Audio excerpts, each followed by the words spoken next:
Welcome to another episode of The Hub on Vital MX, where we break down all of the news from the week that was.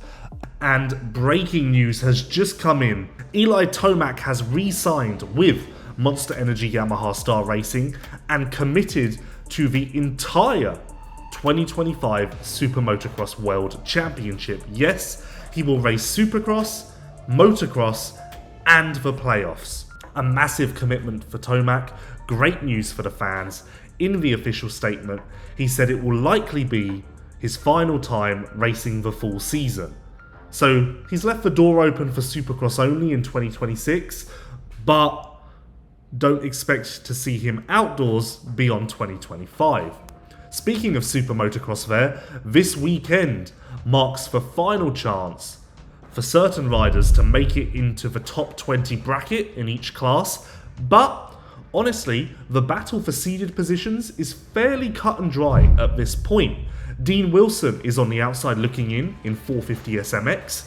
He is 14 points adrift of Kyle Chisholm and 22 down on Marshall Weltin, but honestly, Dean would have to have an exceptionally good day and Chiz would have to not score points in order for Dean to make up that sort of ground, and Weltin has been so good that it is highly unlikely that he will give up his position in the main show. In 250 SMX, Dylan Schwartz occupies 21st.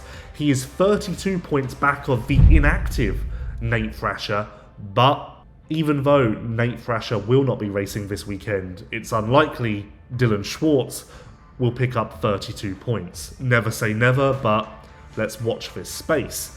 On to an abundance of Motocross of Nations news now. We have 5 teams to run through, including the defending champions Team France, who will head to Matterley-Basin with Romain Fevre, Tom Vial and Maxime Renault. Fevre and Vial are obvious picks. Renault may be questionable to some. He has been injured since March, but he's been back on the bike for a couple of weeks now, and he will actually return to MXGP this weekend in Switzerland.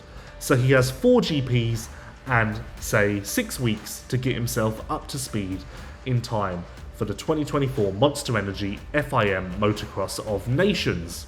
Another superb team has been announced. The Netherlands, they will have Jeffrey Hurlings, Kai de Wolf and Calvin Vlanderen in GB. Vlanderen actually crashed out of the Grand Prix this past weekend, and all that's been said is he is getting checks on his knee. I don't know how serious it is, we await further news on that, but if for whatever reason he can't race, expect Glenn Koldenoff to step up, and he would be a worthy replacement. So the Netherlands has such a deep talent pool that they can maintain such a high level even with some injuries.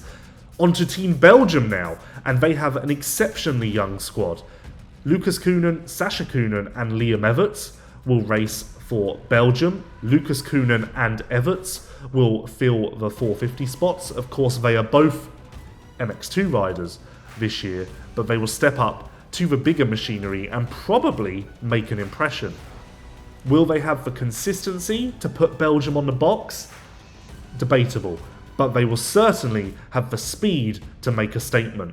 So watch out for them, especially in the qualifying races on Saturday. Some lesser nations now.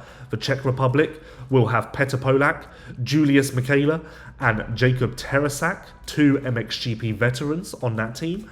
And Team Ireland will have Martin Barr, Cole McCullough and Jason Mira. Ireland should have no problem making the A final with that team. And in more MXGP news, yes, it's all been going on in Europe. Kevin Horgmo has re-signed with the Honda SR Moto Blues team.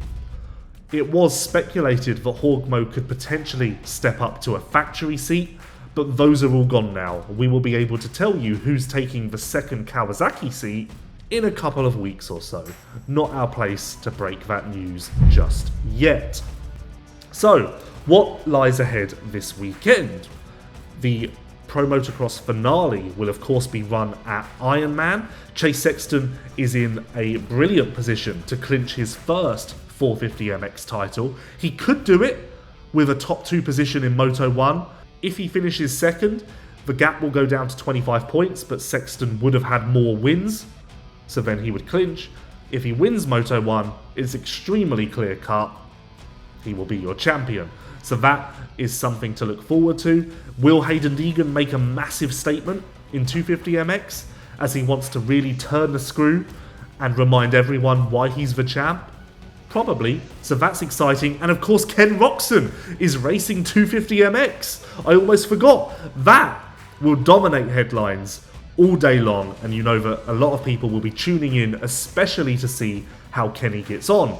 In Switzerland this weekend, round 17 of the 2024 FIM Motocross World Championship will be run. A little tip of the hat to home hero Jeremy Sewer. This weekend will be his 200th MXGP round in a row. Yes, since his full-time debut at round 1 of 2014, Jeremy Sewer has not missed a single event. Quite the achievement, considering just how hard it is for these riders to stay healthy. So, respect where it's due. And MXGP is extremely exciting, of course. Tim Geiser leads Jorge Prado by 9 points and Jeffrey Hurlings by 35 points. It's all to play for, and at this very early stage, the forecast says rain on Sunday. Wouldn't that throw a spanner in the works? We will be back next week to discuss all that is happening in the world of motocross. Thank you for listening and watching, and we will see you in 7 days' time.